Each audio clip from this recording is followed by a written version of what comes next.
Bonjour à tous et bienvenue sur votre chaîne YouTube académique Canal BIA. Nous sommes toujours aux ailes anciennes Toulouse et dans ce complément à l'émission sur les turboréacteurs, Philippe Lebré et Temaeva vont nous présenter le turbopropulseur. Vous verrez que le principe de fonctionnement est très proche de celui des turboréacteurs, à une différence importante près. Ici, on ne recherche pas une poussée, il n'y a donc pas de gaz éjecté à grande vitesse, mais on va mettre en rotation une hélice. Très bonne émission à tous.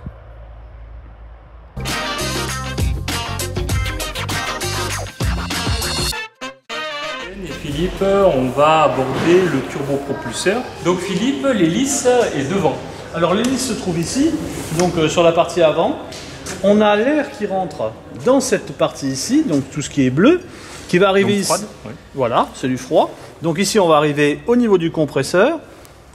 La chambre de combustion qu'on retrouve ici, comme tout à l'heure sur notre réacteur, et la turbine ici à l'arrière. Ici, les petits trous qu'on a, donc c'est La vaporisation du carburant. Voilà, qu'on retrouve à ce niveau-là. Voilà. Alors, la chose que l'on va retrouver qui va être la grosse différence par rapport à un réacteur, puisque là, ce qu'on essaie de faire, c'est de récupérer la puissance du moteur pour pouvoir entraîner l'hélice. devant. Donc, sur la partie avant. À ce moment-là, il va falloir le réduire. C'est pour ça qu'on a tout un système de jeu ici qui permet de réduire cette puissance pour l'amener à la vitesse que l'on souhaite pour la rotation de l'hélice. Que ça tourne moins vite ou plus vite? Moins vite. Dernière question, Philippe, est-ce que tu peux m'expliquer ce que c'est que ce petit module que tu as au-dessus? Alors, c'est simplement la partie qui va nous permettre de démarrer tout le système. C'est-à-dire qu'on est sur un démarreur, c'est-à-dire que l'air va rentrer ici et va pouvoir entraîner notre système pour pouvoir commencer à alimenter. Et à partir de là, le système sera mis en route et ça partira. Il sera autonome, c'est ça? Voilà. Au bout d'un moment donné, on n'utilise plus ce démarreur. Voilà, on n'utilise plus dès qu'on a atteint donc, la vitesse de rotation et que tout commence à fonctionner normalement. À la fin, tu as des gaz chauds qui arrivent ici. Oui. Comme tout à l'heure, est-ce qu'ils sont récupérés? Alors à ce moment-là, non, on ne récupère pas cette poussée puisqu'elle n'est pas nécessaire, puisque l'idée c'est d'alimenter en fait l'hélice à l'avant. Donc on récupère le maximum d'énergie pour le rapatrier vers l'avant du moteur pour pouvoir à ce moment-là faire tourner l'hélice. Contrairement à tout à l'heure, c'est vrai qu'on avait plutôt une poussée action-réaction, alors que là, c'est pas du tout le but recherché. Non, là on est plutôt dans une éjection d'excédent au niveau des gaz que l'on peut avoir.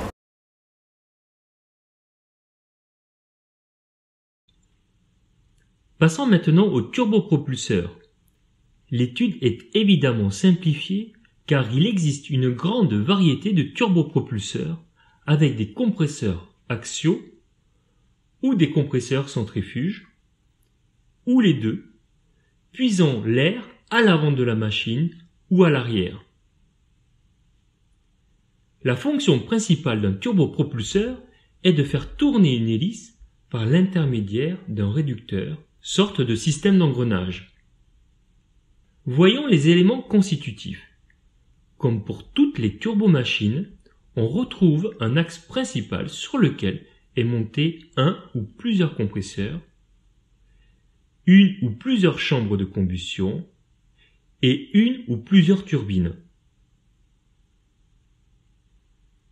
Concernant spécifiquement le turbopropulseur, il existe un deuxième axe sur lequel est fixée une hélice et qui est couplé à l'axe principal par ce fameux réducteur. Le réducteur a pour fonction de réduire la vitesse de rotation de l'hélice de façon à ce qu'elle n'atteigne pas des vitesses transsoniques en bout de pale. Comment cela fonctionne-t-il? De l'air est aspiré, puis compressé. L'air compressé entre dans une chambre de combustion où il est brûlé avec le kérosène.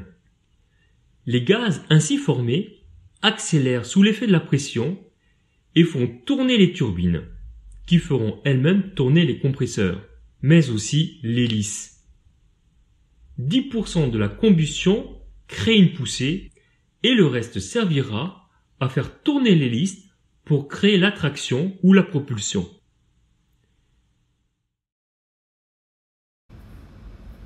Comme dans le cas du turboréacteur, On vous propose les différents termes à retenir en français et en anglais pour décrire un turbopropulseur.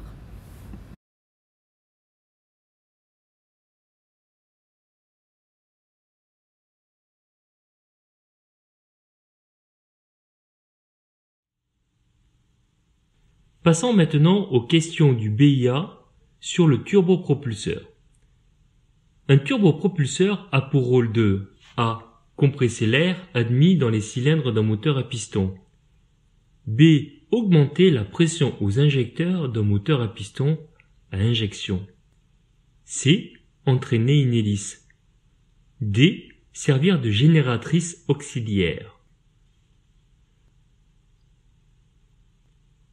La bonne réponse est la réponse C. Entraîner une hélice. Question suivante. Un groupe turbopropulseur est A. Un moteur à piston équipé d'un turbo. B. Une fusée d'appoint pour le décollage. C. Une turbomachine couplée à une hélice. D. Un turboréacteur à double entrée. La bonne réponse est la réponse C. Une turbomachine couplée à une hélice. Question suivante. Un turbopropulseur A est un pulsoréacteur précédé d'un réducteur et d'une hélice. B est un statoréacteur précédé d'un réducteur et d'une hélice. C est un moteur thermique équipé d'un turbocompresseur. D est un turboréacteur précédé d'un réducteur et d'une hélice. La bonne réponse est la réponse D, un turboréacteur précédé d'un réducteur et d'une hélice.